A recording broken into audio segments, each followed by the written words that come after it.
Eric O. Young here with the Music Mentorship Program. This is for Part 2 course.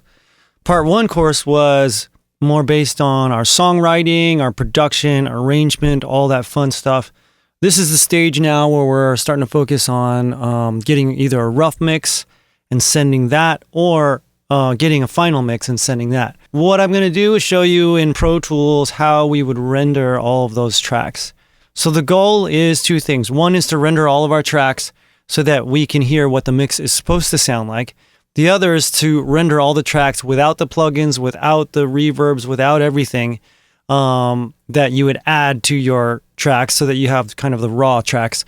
So what we're going to do is show you the first stage, which is rendering it with the plugins. My folders are closed right now. These are folder tracks. That means audio is going to actually go onto these tracks. So I can open it up and make sure that all of my folders are open. That's the way I can see in them. So I'm marking any folder track I have. I'm opening that. My background vocals, there they are as well.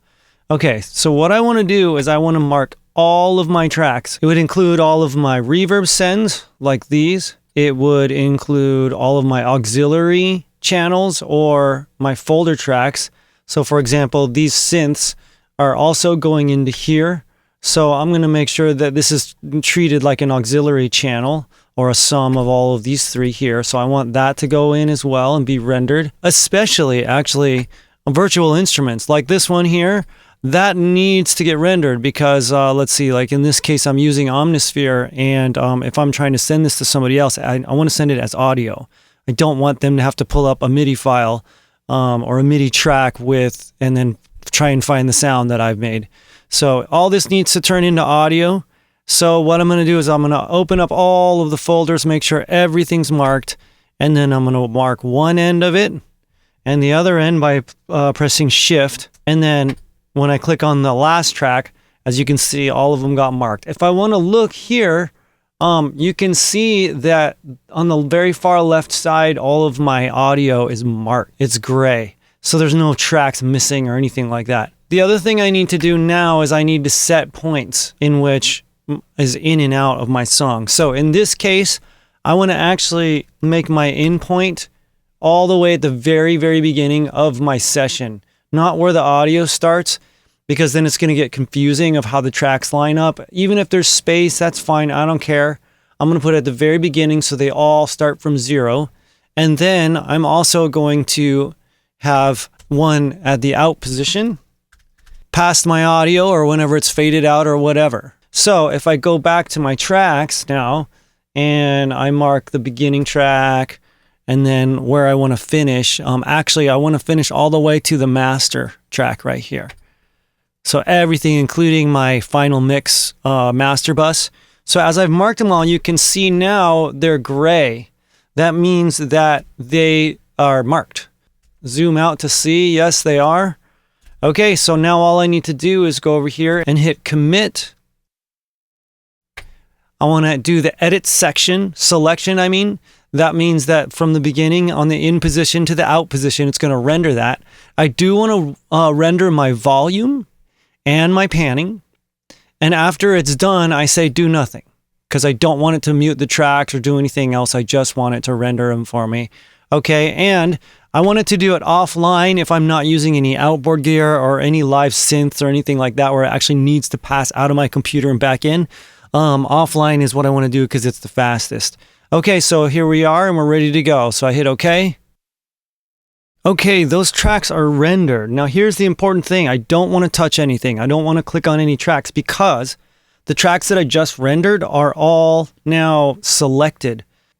What I want to do now is take all of these tracks and put them in a separate folder. So Shift Command Option N and say, no, not into a routing folder, but a basic folder. And I'm going to say rend mix. That means these are kind of the mix levels and the mix EQ effects of my song. So here we go, creating that folder. And now we will find there's the folder with all the tracks in it. Super nice. And I can just do this, collapse the folder. So it's sitting there. Now I'm done, right? Not really. Not if I'm sending this mix to the mentorship program, in which I can work with the mix, but I can also work with the raw tracks, the tracks that don't have effects, that don't have a EQ, don't have all this treatment on them. So what I need to do in order to completely disable all of my plugins. Actually, let me put it here because the video's in the way.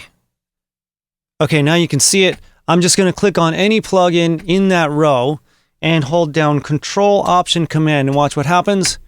Completely disabled. Not just that column, but on all the columns, they're disabled. Here we go. Again, I'm holding down Control Option Command to disable them. Disabled, disabled, disabled, disabled, disabled, disabled, and I'm going to check my other tracks to make sure there aren't anything on there. Okay, so nothing's on there, and we're good to go. So I'm going to do the same thing, mark the first track, exact same way, mark the last track that we did, and one more time, we are going to commit those tracks, which is right-click, commit, edit selection again. You see my edit selection never changed. It was in the in position all the way to the out position. And this time I am not going to render volume and mute or the pan. That is off, so that this time it's just going to render the audio and that's it. So I hit OK. Okay, once again, all of the tracks that I just rendered are selected. We don't want to touch it until we have put that in a new folder. So Shift, Option, Command N into a basic folder. This one's called Render Dry. Create the folder. All right, very cool. So now I've got two folders. I'm going to close this one so you can see them both. Here's Render Mix, which has got all these tracks on. Then Render Dry, which has also got all these tracks, and they should be exactly the same. Okay, so we're going to start with exporting our mix render first. So here's our mix render. Just to eliminate any confusion, we're going to close the dry folder. Okay, so here's our mix rendered folder. It's open. It's got all these tracks that we are going to mark all the way to the end. We can see our tracks there. Now this is an easy part. You just Shift Command K while you're in the edit window. And there we go. This pulls up. We want WAV files. We want format to be interleaved, not mono. We want 24-bit for this class, 48K, which is pretty standard.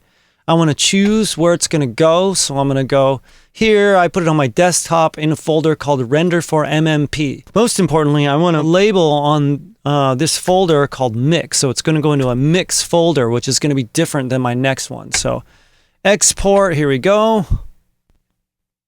Okay, it's done. We're going to check out our files over here. Mix.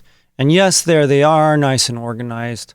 Okay, so now this is going to be the exact same tracks, exact same names, except that it's going to be our dry tracks. So here's the dry tracks. Same thing, starting with kick. The last track is master in this case. And here we're looking at them. They're marked. I'm in the edit window, Shift Command K. Same thing, wave, interleave 2448. Choose my folder. Go back, and this time instead of a mix folder, I'm going to call this my dry folder. Open that up and export it. Okay, we're going to check on our files. We're to dry and mix. Yep, they're both there, and they should be exactly the same in terms of the number of channels and how they're lined up. Now, you might need to go back and relabel some of these, and if you do, just make sure you relabel them the same. For example, this one here is not numbered, so what we would want to do is if we number this one here, BGV, we want to make sure that this one down here is also labeled the same number. So that way all the tracks are lined up. So thanks for joining me on this. Hope this helped. And for you guys who are my students, I'm really looking forward to working together on this music.